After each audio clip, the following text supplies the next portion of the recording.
Hi, today we're going to be talking about a masculine decision. So, what is a masculine decision?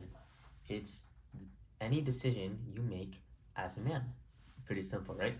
So, really, in this video, I want to talk about what what kind of process one might go through to make a masculine decision, and what that means in like a Christian standpoint too. Not even just a Christian standpoint, but just like any man, when you make a big decision, be it like a financial decision, a business decision, a family decision, or even as a young man, the decision to pursue a girl. Let's say there's a one girl who you really like. It's your responsibility to pursue her, and you have to make a decision. And you're right about that. So, um, let's talk about journaling. So journaling is what you do when you have a book, and it's like a diary, and you write in it. And whenever someone writes, it's their thoughts and their logics. And for men, it's mostly logic. Um, and obviously, there's a little bit of emotion that plays in too. But when items are written down about the context, about the reality of the situation, about the situation as a whole, as you comprehend it in your mind, a lot of things just play out a lot more clearer on paper and even in your mind too as you write it into your decision. So whenever you make a big decision and your mind is cluttered, journal about it. See those thoughts on the paper and look at it. And I actually want to come back to journaling again, at the end of the video when I talk about what other factors there is under the word masculine, because a masculine decision is that. And it's important that you understand this distinction. So if you stay to the end of the video, I will give you this. But first thing that I want to talk about is the people you go through when you make a decision. And the first people that you should go to whenever you make any decision, people on earth, is your parents. It is very, very important. My father actually, even when he makes a decision, he refers to his father. So this house that I'm in right now is obviously the house my father bought, and um, we are actually still in the process of paying off this house, but we are very close. And also, before he did buy this house, he called his father, and my grandfather is now 97, and he is still very well and healthy, which is, praise the Lord. But the fact that even as a grown man with three children, he's gone back to his earthly father and asked him, Father, should I buy this house? And now my grandfather is a very successful businessman. He actually owns several plots in India, as well as an entire apartment complex with, I believe, 8 floors. 8 floors, and each floor has two flats. So 16 families paying rent to my grandfather. um, and so let's say your parents are not very literate financially, and you want to make a financial decision. Still, ask them. If you seek counsel on to pursue a girlfriend, ask them. And if your father says, "Oh, no, I don't care. Why are you asking me?" Uh, Ask other authority figures in your life who are older than you to instruct you and to lead you, like your pastor. And this actually leads to the next type of person who you should ask: your mentor. In a business standpoint, mentors are infinitely valuable. I've had several mentors in my life. Um, Mentors who have been I have this one orthopedic surgeon mentor, and my goodness, how he has shaped me to the person I am today, especially in the world of medicine. I have a mentor at my laboratory, my neuroscience laboratory, where he's taught me so many skills about the brain and the experimental processes that we use to examine the functions of the brain. And he is also a very, very great guy and a mentor, and not even just the lab, but in my walk of life. Um, but in business, a mentor can show you your mistakes. Now, a mentor cannot simply tell you the right decision to make at a certain time, but a mentor usually, as any mentor actually, not usually, but a mentor is someone who has already achieved the place and gone to the destination where you are trying to go. So if you're trying to get to the destination of, say, $10,000 a month, and you have a mentor who has achieved that, this mentor cannot particularly tell you, all right, this is the step-by-step plan. While he can, your situation is going to inevitably be different. Now, a mentor can tell you exactly. He can look at a mistake that you're doing. He's been to that situation, and he'll tell you, don't spend your time on this certain aspect of your business any longer. And that kind of advice can literally save you years of trying to grow a business. You can go from like step 1 to step 500 just by a 2-minute conversation with your mentor, of him telling you, of him identifying your mistake that you're making, and and encouraging you not to pursue this fallible action. This fallible action. Well, isn't that such amazing advice? So obviously in business this is the case, but a mentor in life, someone who will tell you, who tell you this way of thinking is wrong.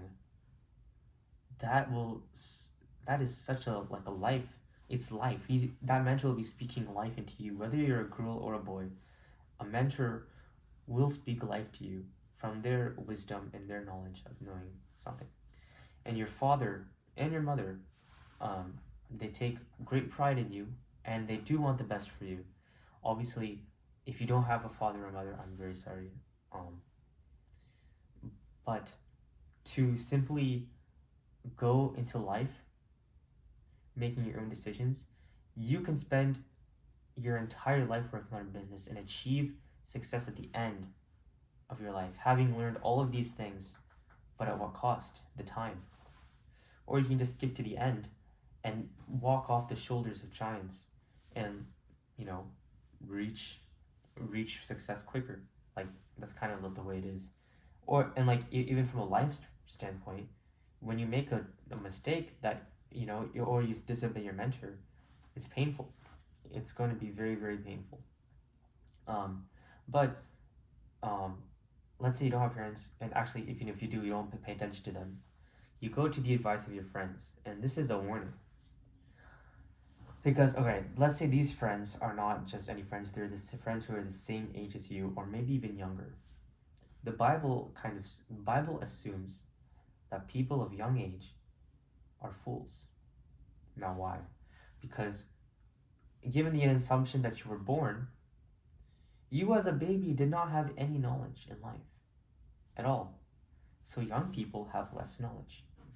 Now, imagine a group of people who are advising each other, and they are all at the same stage in life, their business, and marriage.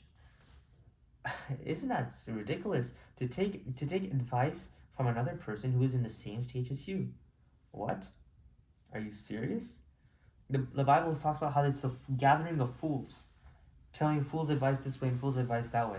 Now, if that group of young married couples were to talk to kids about dating or courting, then they become mentors. But to sustain each other's marriages in only 7 years, that's tiny. 7 years is nothing. 7 years of marriage, you know nothing about marriage. You know nothing about sustaining a marriage specifically. All right.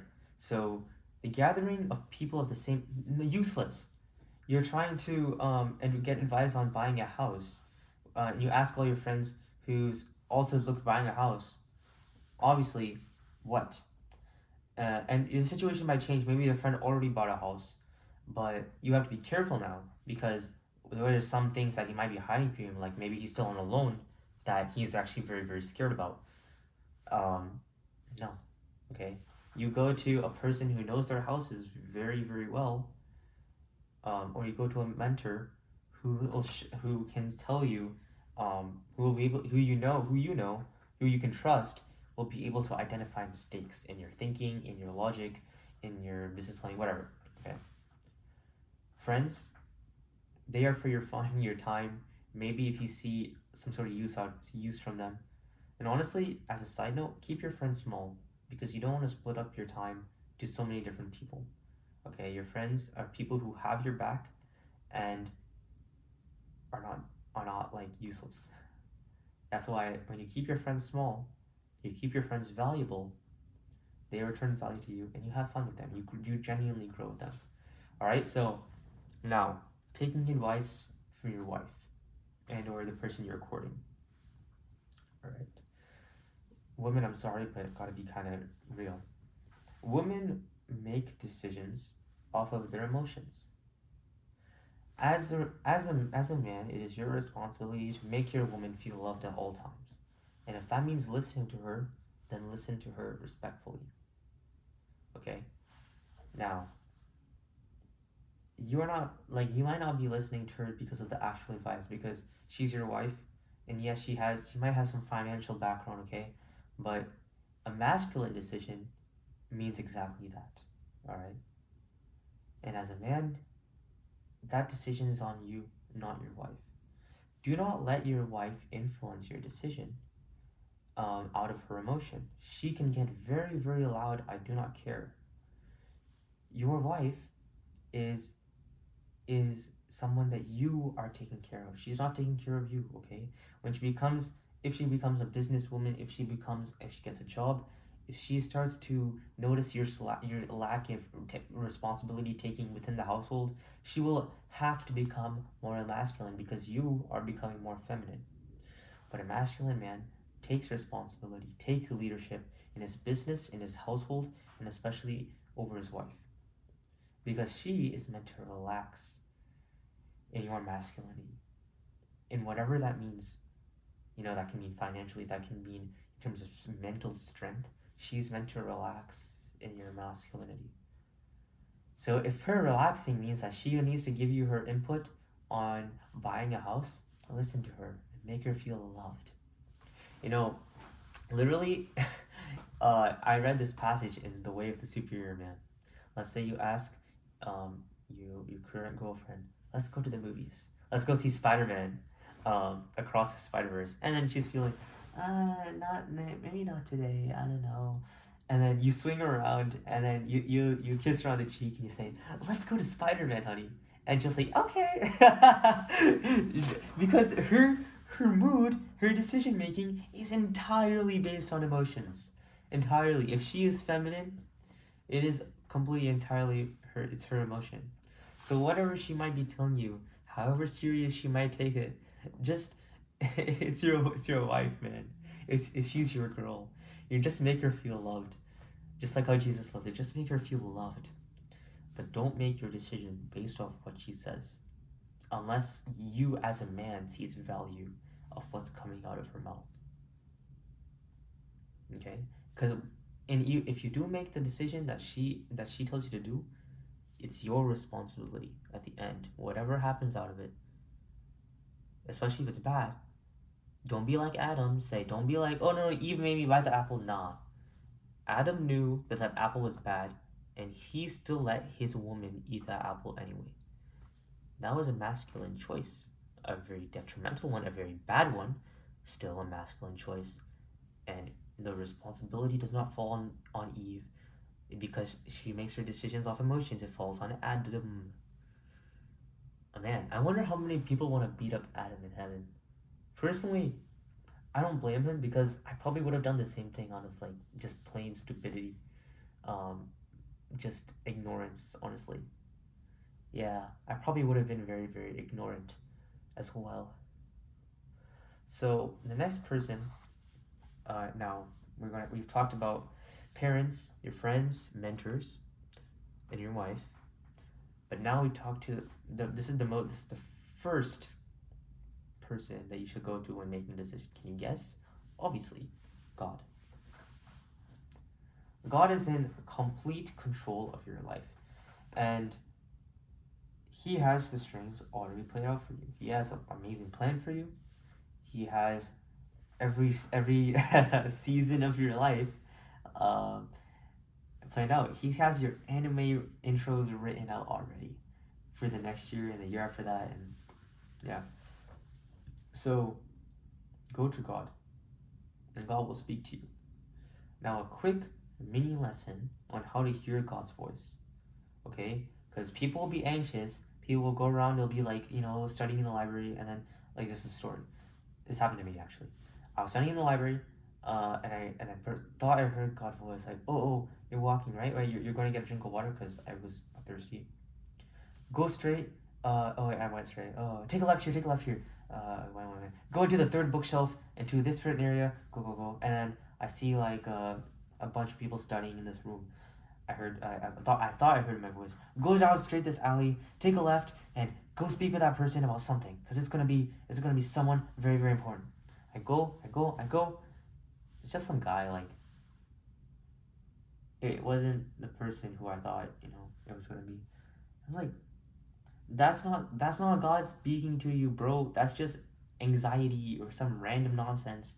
Okay? You're not God's voice is not like that. God's voice is not changed. God's voice is consistent. So how do you know God's voice from the random thoughts in your head? Okay? It's reading the Bible.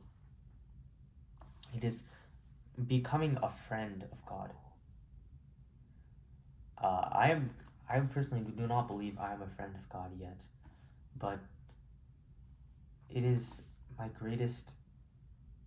mission in life to become a friend of God, to genuinely hear His voice, which I'm currently not at the level yet, but it's my ultimate fulfillment of this life. Out of all the things that I have, all of the ambitions I have, this is my greatest. And every time I wake up and I don't read the Bible, I'm like, why, bro? It's if the feeling is like, I'm getting to the point where it's more annoying than missing the gym. It's like, why, bro? Isn't this your biggest mission in life, to know God? So when you read His Word, I believe it was Romans 12. Romans 12.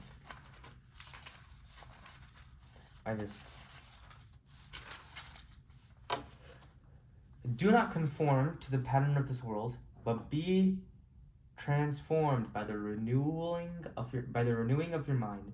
Then what? You'll be able to test and approve what God's will is, His good, pleasing, and perfect will. Be transformed by the renewing of your mind. How do you be transformed by the renewing of mind? You can renew your mind through the information you find on YouTube, the worldly YouTubers who's telling you like, all of this, I don't really know anything, you can be renewed in nonsense, or you can be renewed on the house on solid rock. Then you will be able to test, like Gideon, and approve what God's will is, what God's good, pleasing, and perfect will is. Because if you haven't noticed, like, I've personally never in my life just heard God's voice in my ear like that. It's always been like reading the Bible and knowing what God would say in this certain situation and how it applies to life. It kind of breaks my heart too, because like, how you feel like the feeling you get when you just want to like hug a girl, like hug especially the girl you love. I just want to hug God and be like, hey, can you just tell me, man? That's very disrespectful, but like, I'm sorry. Because sometimes it gets kind of frustrating. Like, God, should I do this? But no, you to be a friend of God is to know God very, very, very intimately. And the way you do that, the way you level that up, is by reading His Word and meditating on it and knowing what it's saying, and even the tiny, like, very specific tidbits. The way Jesus addressed homosexuality in Matthew is that He just said man and woman in marriage. Because you read the whole verse and you it's people focus on like this big thing that very easy to pick up on your first read, but when you read it the fifth time, you're like, oh wait, He said man and woman. He didn't say like anything else, because man and woman is exclusive to that definition. And then you're like, oh yeah, He did address homosexuality. Just it was very like hidden almost, in plain sight. So when you meditate on His Word, you will be able to test and improve God's voice, the Bible, right there, showing you how to read the Bible. And honestly, I'm gonna make a video on how to read the Bible too. So subscribe, and like, if you're here in this video, that means you really like this content. So if you could like, that'd be awesome, because this channel is very, very small now. I have 0 subscribers at this moment, so you could be the first. Okay. So we talked about God. Bring in prayer, in prayer, bring bring this problem to God, and ask Him to show you what it would be. And God speaks to different people in very, very, very different ways, but it's always through the Bible, because that is where you need to base your decisions on. That's the foundation of everything in life. All right. So the last thing in this video is that the decision you make is truly, genuinely up to you. Buying the house was your decision and no one else's. Whether it was God's will or not for you to buy the house, the moment you buy it, it is done, and you are the person who actually did it. Yes, God has a plan for you. Yes, God knows the future, okay? But what you do is what you did. No one controlled you. I don't know why I talk like that. It's just kind of funny. Anyway, no one controlled you. I had a philosophical debate with my friends one time, and the debate was, there was an entity in a simulation, and we as scientists knew what the entity was going to do, and the entity was going to commit murder. So, since his and we as scientists programmed the entity to kill murder. Like, we literally programmed it. Like, but it still thought it had a choice. Okay, so the entity believed that it had a choice, but we as scientists programmed it to commit the murder in the future. And the moment it does, the entity still deserves the punishment, the full punishment of committing that murder. Why? Didn't we program it to kill it? The problem is, and the interesting part is that because the entity didn't know, the entity believed it had a choice, and it still chose to do harm, to do that sin. Okay? So if you are very, very, very extreme, and you believe that everything in this universe happens on a set timeline, you are still responsible for the decisions you make. Obviously, buying a house is not a sinful thing, but applying any masculine any masculine decision to any situation, okay? You made the decision, and you need to take responsibility, because very, very big fundamental principles of masculinity is leadership and responsibility. And a leader guides people. The man is the leader of his home. He leads his family into the house that you just bought. And if that house it was a bad decision for some reason, you have to take responsibility. And God will walk you through that. Because I made so many mistakes, masculine decisions that have gone very, very, very, very wrong. But God has walked me through those and shown me so many things, which I am incredibly grateful for. And the future that I will have, it belongs to God, because He's shown me these things that I will never ever do again. So I'm very, very thankful to God for what He's walked me through, because the suffering and the pain, I know I don't want to go through that more. So I will work and work and work and live alongside God, because I can't afford. This is the thing I'm most scared of. I'm not scared of death. I'm scared about what's coming to this country and what's going to happen in the United States the next 50 years. That if I don't have the money and the control to get out of, it's not going to be good.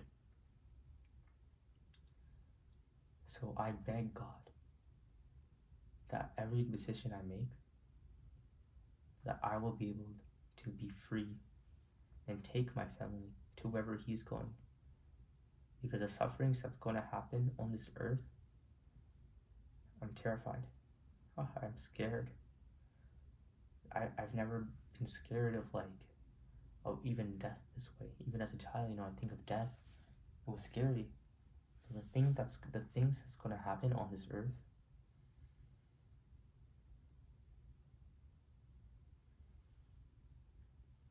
maybe it will be revealed to you one day in a way that where you don't have to experience what's going to happen. So,